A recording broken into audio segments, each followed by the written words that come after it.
On tonight's episode of The Amazing Spider-Man, Peter Parker plays a deadly game of patty cake and goes from Spider-Man to Baker's Man. Jesse Shade here for Awfully Good Movies on behalf of the JoBlo YouTube network. And as great as it was to see all the live-action Spider-Man assembled in one place in No Way Home, it would have been even better if that movie had brought back the very first live-action Spider-Man. No, I'm not talking about the guy who played him on The Electric Company or on the Japanese Spider-Man show.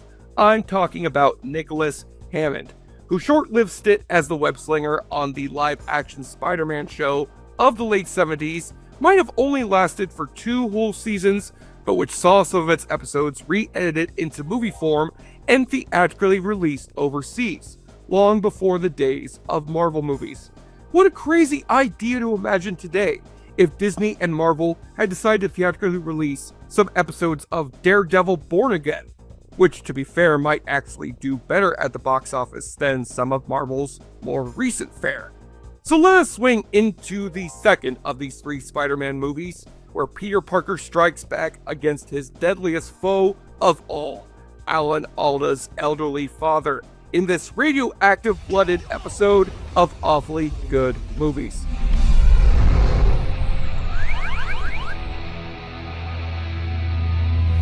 On their first attempt at a Spider-Man franchise with Tobey Maguire, Sony Pictures got off to a great start, but then... You blew it. Then they rebooted it up with Andrew Garfield, and even planned a Spider-Man cinematic universe that would stick it to Marvel. But once again... You blew it! Now Sony Pictures has finally manned up and let Spider-Man come back home to Marvel Studios, with Tom Holland now donning the spandex, teaming up with Iron Man, and facing off against the vulturist Michael Keaton in Spider-Man Homecoming. And as we've confirmed with his cameo in Civil War and this flick's great early reviews, this looks to be the big screen Spider-Man we've all been waiting for. No emo transformations, no wishy-washy romances, and no juggling 10,000 villains over the course of one movie. It just proves once again that nobody does the Marvel characters better than Marvel themselves, which you certainly couldn't say about them back in their early days on TV. Yes, after tackling Marvel's televised takes on the Incredible Hulk, Captain America, and Doctor Strange, we're finally getting around to their first live-action adaptation of The Amazing Spider-Man, which, unlike Captain America or Doctor Strange, actually made it past the pilot episode to get 2 full seasons of 30 episodes on CBS. And the mad geniuses at Columbia Pictures got the bright idea to bring some of these episodes from the small screen to the big screen, concocting a trilogy of some of the show's 2-parter episodes repackaged as full-length movies that actually played in theaters over in Europe.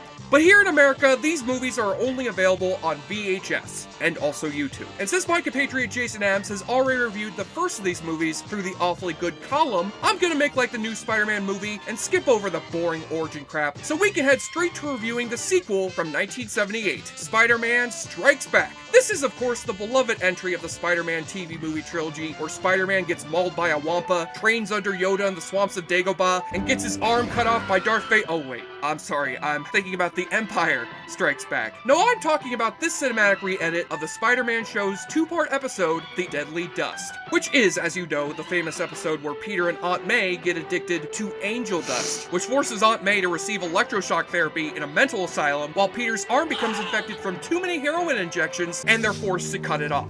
Okay, maybe I got that wrong again. But my point is, I really want to see Spider-Man lose a fucking arm. That is awesome, dude! So our film opens as a sobbing woman teeters on the ledge of her building, threatening to kill herself because she just found out she landed a role in that shitty Spider-Man TV show. And speaking of Spider-Man, we see him swing in to save this woman's life. Here you are, Captain. Special delivery. Hey, wait a minute! Guys, I'm pretty sure this is supposed to be the shitty test costume that Spider-Man always starts out with in one of these movies, and not the actual Spider-Man costume. Then we cut back to him as his alter ego, Peter Parker, a young man in New York City working part-time as a photographer for the Daily Bugle newspaper, and played here by Nicholas Hammond. Who? You know, he played Friedrich von Trapp in The Sound of Music, and over a decade later, his hair remained magnificent. Peter also finds time to attend science classes at New York State University, where his professor reveals to the class that he's made a fully functioning nuclear reactor out of plutonium that can be used as a power source. But his students are afraid that some terrorist could break into the lab and turn it into an atomic bomb. Dr. Vader, I hope you have created the perfect breeder reactor. I mean, I'd love to believe that there'll be no danger, but I just can't. safe room. There's no such thing. I am sorry, sir, but you are wrong. What the hell is this class? Dramatically standing up from your chair 101? I did not deserve to get an F on that exam, Dr. Bader. Actually, Jason, you just got yourself an A. So a gang of Peter's fellow students decide the best way to convince the university that having a nuclear reactor on campus is a bad idea is to steal the reactor themselves and build it into a functional atomic bomb just to prove their point. I'm sorry, what? And though Spider-Man swoops in to try and stop the theft, he gets there too late and ends up being blamed for stealing the reactor, which captures the attention of the megalomaniacal villain, Mr. White, played by Robert Alda, aka the dad of Alan Alda, who flies to New York with his gang of henchmen in order to track down this Spider-Man and have him lead Mr. White to the nuclear reactor, so he can use it to fulfill his evil plan of assassinating the president. What do you want? We want you, Parker. Come in, Mr. Parker. I've been expecting you. Yes, Mr. Parker, it's me, Colonel Sanders, and I heard you got your hands on my secret chicken recipe there, sir. But Mr. White soon deducts that it's not Peter Parker who's gotten a hold of this plutonium, but rather his friends from college, who are in big trouble after one of them goes to the hospital with radiation sickness from being exposed to the plutonium. Yeah, I guess that'll happen when you're handling weapons-grade plutonium without wearing hazmat suits. Even Homer Simpson is smart enough to wear a fucking hazmat suit while handling plutonium.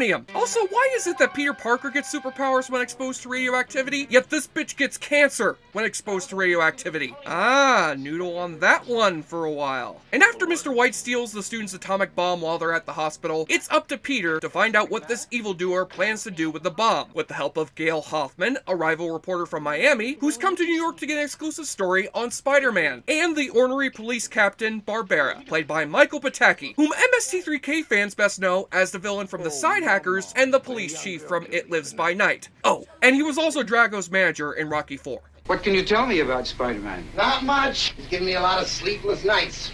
Do you think he's capable of doing something like this? Whatever he hits, he destroys. So as you can see, this flick has all the elements to deliver on some corny 1970s goodness, and I'm glad to say that it very much delivers. I mean, it certainly isn't up to any standard of cinematic quality. Hell, Spider-Man's costume looks more like Danny DeVito dressed as Man-Spider, and J. Jonah Jameson in this movie looks and acts more like Charlie Bucket's grandpa than J. Jonah Jameson. He's less cigar-chomping hard-ass and more whiny senior citizen. Parker! Parker! Parker! But when in the hell did I ever expect these Marvel TV movies to be as good as the Marvel Cinematic Universe movies? I'm just here to laugh at the melodramatic dialogue, the abundance of boom mics falling into the shot, the wonderfully dated musical score, and the badly choreographed fight scenes, especially near the end where Spider-Man flies to LA to track down Mr. White and takes down his henchmen in a fight scene on a Western movie set. I don't know how you did it, but Angel doesn't fail twice. There has to be a first time for everything. That's right, folks, it's the good, the bad, and the Spidey. And all of it comes together to be just the kind of 70s TV movie cheese that will leave you laughing throughout. Plus, it's way more fun to sit through than either of the shitty Spider-Man sequels, or that Spider-Man Broadway musical. Trust me, I saw that piece of shit live in New York City, and I still can't make the hurt go away. Here we go! Oh, ouch! That's not a hurt! Go, go, go! My awfully good sense is tingling. That must mean it's time to web sling down to the liquor store and get some booze so you can play the awfully good drinking game. Take a shot or drink every time Peter's Spidey sense goes off. And back in the 70s, apparently, the phrase, "my Spidey sense is tingling," was a secret code for "the acid I took just kicked in."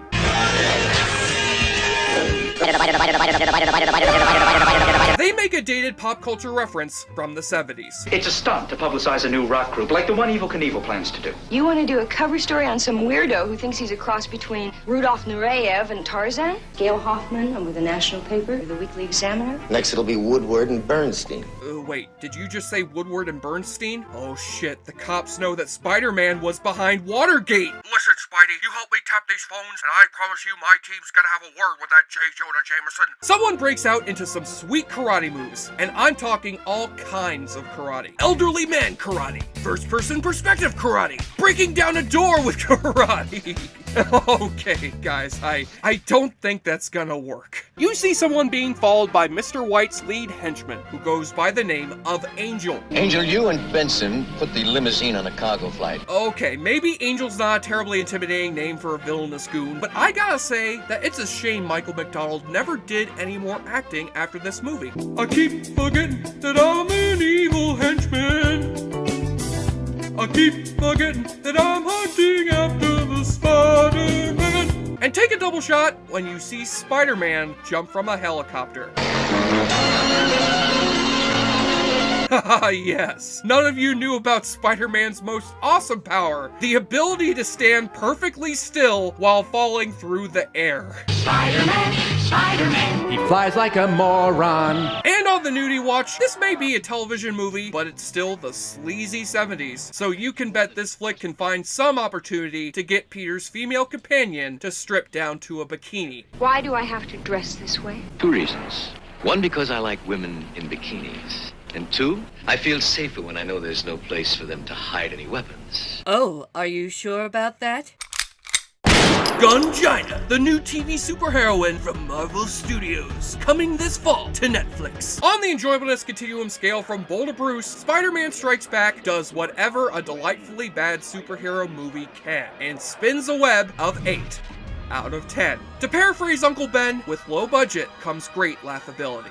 I'm Jesse Shea for JoBlo.com, and I suppose I could give a shout out to that Spider-Man TV show that they did in Japan, but really, what the hell could that show offer that the American show doesn't? Change the apart. Kimi wa naze.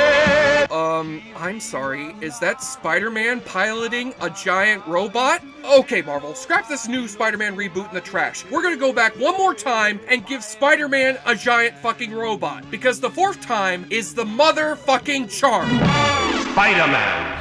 JoBlo, he sure likes to drink a lot. JoBlo watches movie like the hero man. JoBlo. Thank you for clicking on our video, everybody. If you like what you saw here, please make sure you like the video and subscribe and share with your friends who like this sort of content. JoBlo was created by movie fans for movie fans, and we appreciate your support.